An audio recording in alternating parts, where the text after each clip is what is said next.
spine.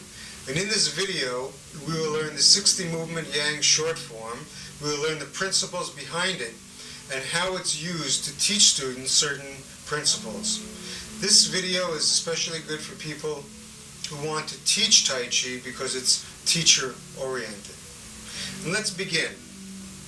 First of all, we'll relax, keep our feet a little bit apart, relax the hips, relax the shoulders. Then start just turning side to side, turning the hips and turning the shoulders until we loosen up the body. And then settle down in the center. From a sinking position, raise the knees a little bit, raise the hips a little bit, raise the ribs a little bit, and raise the chest, the neck, and the head a little bit. As you drop down and breathe out, sink the knees, the hips, the ribs, the chest, and the head and neck. So we're gradually moving upward from the bottom and dropping from the bottom to the top. Raising from the bottom to the top and dropping from the bottom to the top. As we breathe in, we raise up, and as we breathe out, we drop down. This will be true throughout the form. Now we'll begin with our feet a little bit closer together, and we will shift the weight to the right. It looks like I'm going to the left because I'm opposite you, but you're going to shift and turn to your right and allow the arms to float to the corner. And then sink into the right leg, step out shoulder width apart, bring the hands back to the center as you shift back to the center, turn to the left corner, and sink back into the center. From the rear view, it looks like this. We're shifting and turning to the right, breathing in and raising the body, sinking the body and stepping to the left, and then turning to the left, the arms float to the left corner, and then sink back to the center. The hands are resting at the bottom. Now in this movement, called preparation movement, there are several principles being illustrated. The first is that when you're moving away from your center, you're expanding and breathing in. So here, I'm moving away from the center, expanding and breathing in, and then when I step and shift back to the center, I'm breathing out and sinking. So whenever you come back to the center, you sink and breathe out. Now again, I'm expanding and moving to the other corner, breathing in, and when I sink back to the center, again, breathing out. So whenever we move away from the center and expand, we're breathing in. When we shrink back and condense into the center, we're breathing out. And that's true throughout the whole form. Another principle is that the arms move by the movement of the body and the hips. So as I turn, you notice that the arms are moving slowly with the movement of the body. And the movements are sequential through the joints. The joints are like pearls on a string. And as I begin to move, the shoulders begin to move. Then the elbows begin to move. Then the wrists begin to move, and then the fingers. As I step and sink back to the center, the shoulders start to sink. Then the elbows, then the wrists, and then the fingers as I come back to the center. So we're moving from shoulder, elbow, wrist, fingers, shoulder, elbow, wrist, fingers. Throughout the whole form, you're going to see this sequential movement of the joints as they rotate. In this preparation movement, I'm actually creating figure eights with the arm joint movements.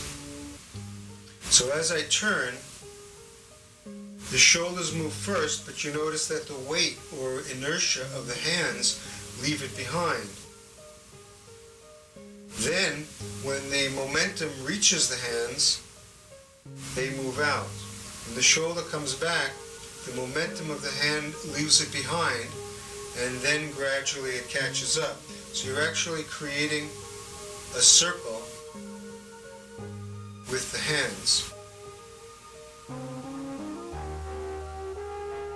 And then step and come back, and the same thing on the other side. You're creating a circle and coming back. So we're creating a figure eight through the movement of the arms. And that's because of the sequential motion through the joints. Now the head is also very important throughout the form. And as you're moving, the head also has an inertia or a momentum. So the body goes first, and then the head catches up. And then as you turn in here, the head catches up. But the head is never more than 1 inch away from the center, from perpendicular to the body. So while the head is allowed to sway and move a little bit, and even move in a circle as the body moves in a circle, it's a very tight and tiny circle, just 1 inch, never more than that. This is going to be a theme throughout the form, how to allow all the joints to rotate, including the neck to rotate, while still keeping the alignment of the body and the connectedness into the ground. And that's a large part of what you're going to be practicing on your own. So let's begin, and I'll face the rear. We're going to shift and turn to the right. And gradually all the joints rotate and step and sink. And they create a circle, the arms. As you're turning to the left, the arms are moving in a circle and back to the center. And exaggerate the circles to make them easier to see. Actually, as you're doing the form, everything should be very light.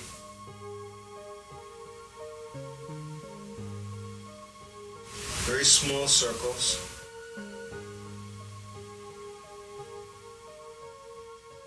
Very small movements. And now one other point with this preparation movement is that the hips are also going through figure eights. In this case, as I'm shifting and turning, stepping, shifting, turning, and coming back to the center, the hips are creating a figure eight on the horizontal plane. So if I were to take my finger were in the center of my hips, I'd be moving around like this, stepping around like this, and coming back to the center. They also create a vertical figure eight because they come up and sink. They come up and sink and back to the center.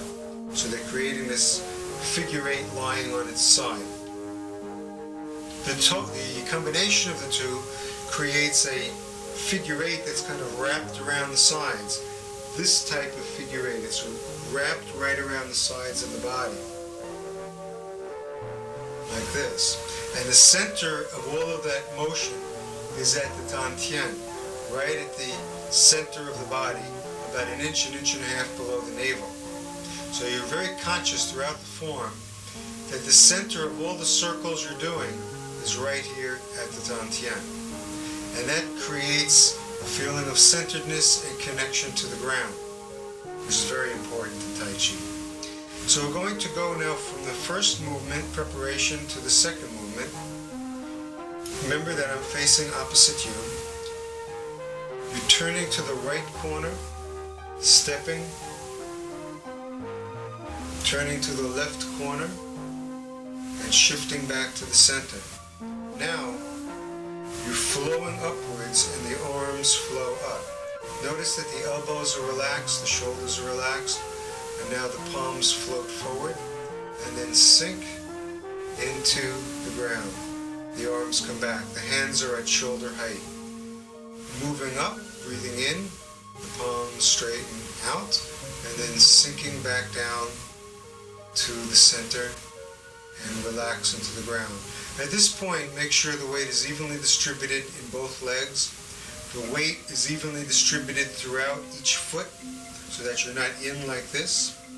And the knees are right over the inside of the big toe.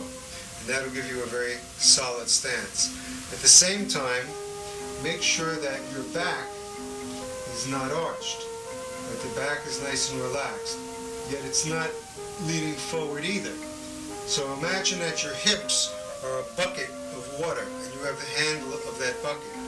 And the bucket is allowed to come to a rest at the center. The whole pelvic area is like that bucket.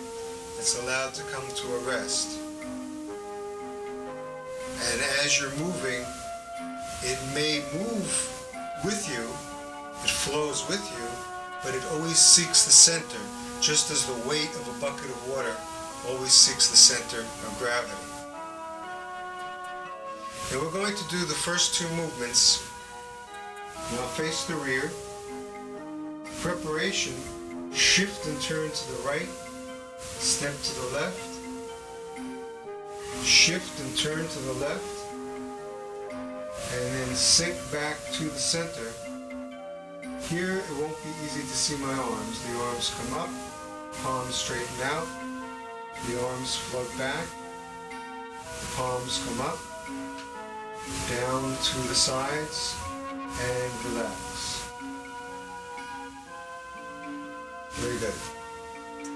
Now in this movement preparation and beginning, the second movement we showed is the beginning movement, it really sets the foundation for the rest of the form, because you're going to be moving through several planes in Tai Chi. One of the planes is the horizontal plane, and we saw in the preparation movement we're doing a figure eight horizontally as we shift and turn. And vertically, we're moving through the vertical plane. Now the beginning movement, we move through the front to back plane. So if I face the side, see we're moving forward and back, upward and down. Again, forward and back, upward and down. So here in the first two movements, we're getting the feeling of moving horizontally, vertically, and in the front to back plane, and mixing all of those together in various combinations and having all of the movements flow through the joints sequentially. So I think a good amount of time should be spent on these first two movements.